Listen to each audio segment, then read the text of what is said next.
저는 이탈리아에서 건축가로 활동 중인 마르코 로시라고 합니다. 이탈리아 내에서는 어느 정도 알려져서 나름대로는 유명 건축가라고 생각하고 있지요. 하지만 저는 이 정도에 만족하지 않습니다. 이탈리아뿐만 아니라 전 세계에서 알아주는 건축가가 되고 싶었죠. 그래서 지금에 만족하지 않고 전 세계를 투어하며 아이디어를 얻고 인맥을 쌓으며 저의 건축 기술과 아이디어를 발전시켜 나가고 있는 상황입니다. 제가 이토록 건축가로서의 인생을 살게 된 것은 아버지의 영향이 컸습니다. 아버지 또한 오랜 시간 건축가로서 활동해 오셨던 건축가였거든요. 저 또한 아버지처럼 훌륭하고 유명한 건축가가 되기 위해 노력해왔고 지금은 어느 정도 그것을 이루었다고 생각했습니다. 그 일이 있기 전까지는 말이죠. 젊은 시절 고생이라는 고생은 다 하신 아버지는 일찍부터 건강이 좋지 않으셨습니다. 그리고 얼마 전 돌아가시기 전에 저에게 남긴 말이 아직도 마음에 걸리네요. 아들아, 건축학은 비단 유럽 쪽의 건축만이 위대한 것이 아니다.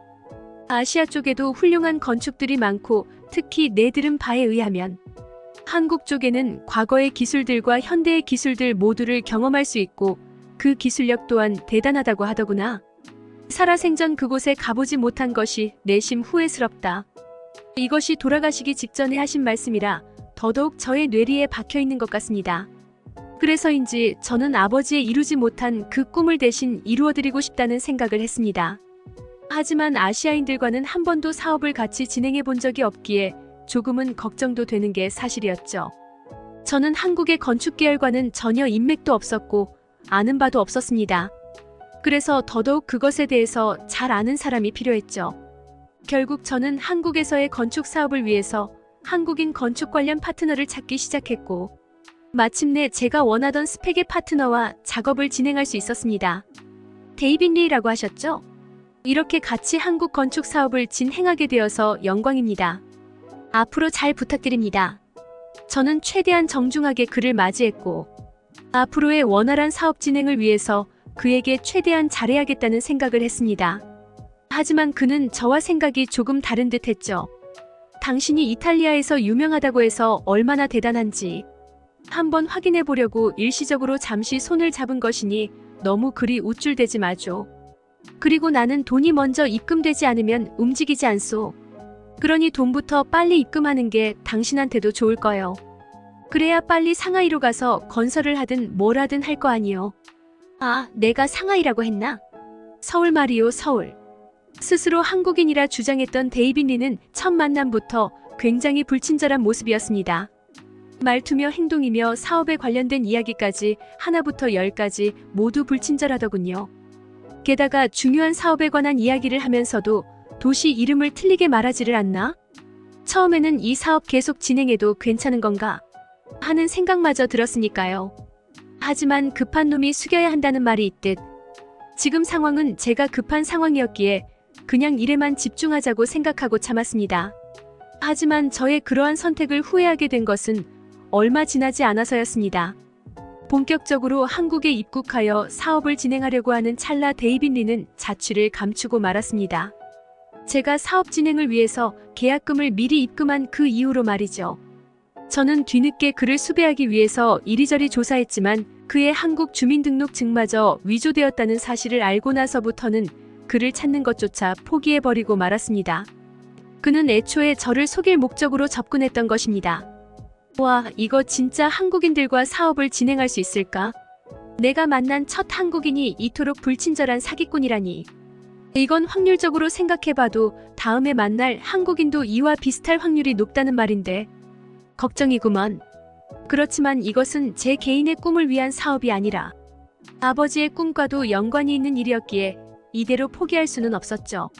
어쩌면 제가 너무 민감하게 생각하는 것일지도 모른다고 긍정적으로 생각하기로 했습니다. 하지만 이번에는 실패하지 않기 위해 제대로 알아보고 준비해야 했습니다. 파트너의 인적 사항에 대해서 제대로 꼼꼼하게 진행했습니다. 그렇게 저는 한국에서의 건축 사업을 위해 처음으로 한국을 방문하게 되었죠. 과연 한국이라는 나라는 아버지가 그토록 염원하던 바와 같이 훌륭한 건축물들이 많았습니다. 과거의 유물과 같은 건축물도 있었고 그 어느 대도시보다 훌륭한 현대의 건축물들도 즐비했죠. 제가 한국에서의 첫 건축 사업을 위해 방문한 곳은 서울에서 도 약 4시간가량 가야 하는 부산이라는 특별 도시였습니다. 바다를 끼고 있는 이곳은 운치가 있는 매력적인 도시였죠. 그리고 저는 이곳에서 평생 잊지 못할 충격적인 경험도 하게 되었습니다.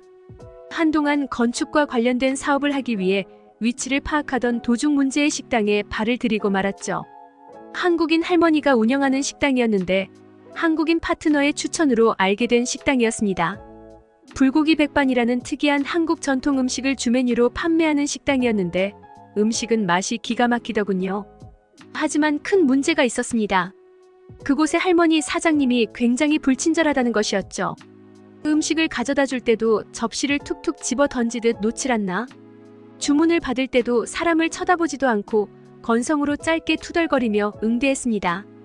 그래서 저는 한국은 역시나 불친절한 나라구나 하는 생각을 했고 차라리 이러한 한국의 모습을 보지 못하고 생을 달리하신 아버지에게 다행이 아닐까 하는 생각마저 드는 순간이었습니다.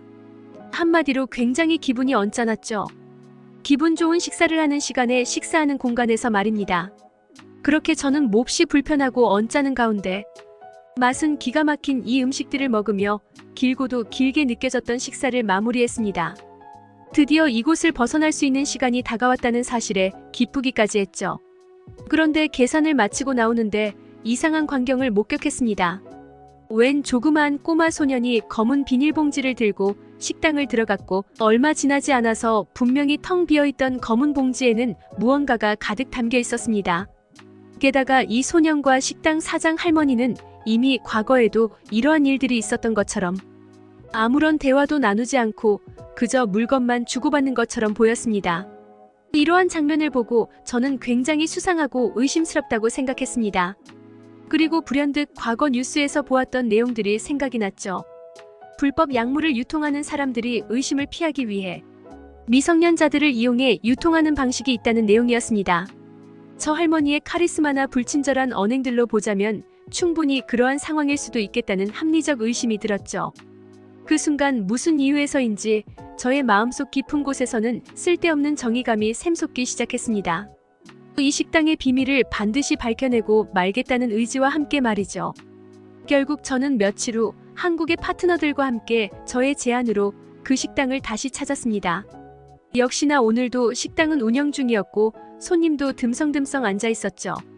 저번처럼 일행들과 같이 불고기 백반을 주문하고 가게 내부를 살피기 시작했습니다. 여느 식당과 비슷한 분위기였지만 분명 무언가 있을 것이라는 의심을 하면서 말입니다. 바로 그때였습니다. 저의 그러한 의심이 확신으로 바뀌는 순간이기도 했죠. 저의 독수리 같은 촉에 레이더망에 드디어 증거가 될 만한 것이 잡혔습니다.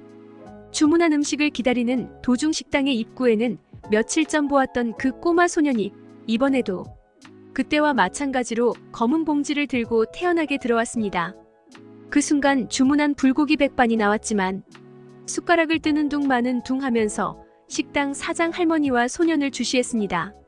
저는 소년이 사장 할머니에게 불법 약물이 가득할 것으로 추정되는 검은 봉지를 건네받은 그 즉시 행동에 들어갔죠. 소년의 손에 들려있던 검은 봉지를 낚아채어 내용물을 확인했던 것입니다. 여차하면 곧바로 경찰에 연락하기 위해 핸드폰이 어디에 있는지 생각하면서 말이죠. 그리고 봉지 안의 내용물을 확인한 저는 경악을 금치 못했습니다. 그곳에는 쌀밥과 국물 요리, 그리고 반찬들이 들어있었거든요. 이런 저를 못마땅하게 쳐다보고 있던 사장 할머니가 저에게 말했습니다. 이기 쳐돌았나 제 정신이세요. 보자 하니까 밥을 처무러 왔으면 밥이나 처먹고 나가지. 또 보자 하니까 식사를 하러 오셨으면 식사나 하시고 가시지. 옷에서 행패고 행패는 처먹기 싫으면 나가라. 어디서 행패세요? 드시기 싫으면 나가세요. 여서 지음리을하지 말고.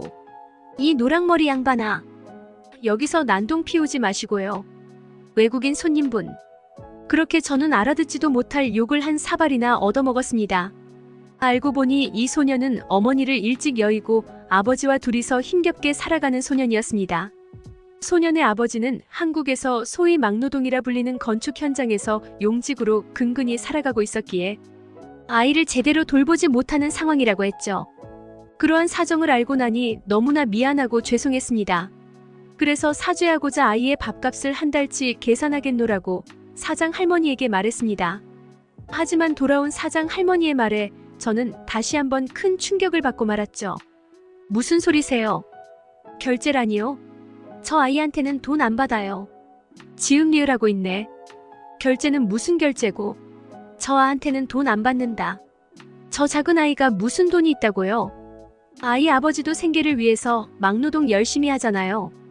쪼매난 게 무슨 돈이 있다고. 지그 애비도 살아볼랐고 혼자 노가다 뛰면서 힘들게 산다 아이가. 한창 많이 먹을 나이인데 저 아이도 먹고 힘내서 살아야죠. 안 그래요? 고마 한창 처물 나이인데 처묵고 힘내서 전마도 살아야지. 안 글라? 남 걱정하지 마시고 손님 걱정이나 하세요. 남의 주디 걱정하지 말고 네 주디나 신경 쓰라. 좀 전에 손님이 드신 식사비도 아직 계산 안 됐어요. 알고 하시는 말씀이시죠? 방금 전에 네가 처문 밥값도 아직 계산 안 됐다. 그거는 알고 시부리는 기가. 말씀만 하시면 따가운 딱총처럼 저를 공격했지만 이번만큼은 저에게 상처로 다가오지 않았습니다. 아마도 사장님 할머니의 숨겨진 따뜻한 내면에 감동해서겠지요.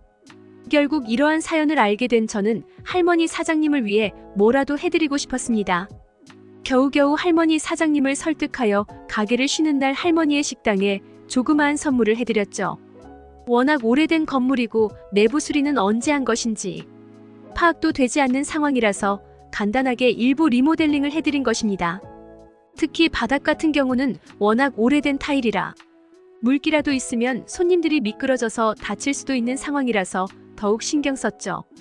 그날 이후 저는 한국 음식과 한국 할머니, 사장님의 시원하고 따뜻한 불친절에 반하여 주기적으로 방문하고 있습니다. 한국은 참으로 이상한 나라입니다. 차가운데 따뜻함이 공존하는 그런 곳. 아마도 아버지는 이미 알고 계셨던 게 아닐까요? 이런 한국의 매력을.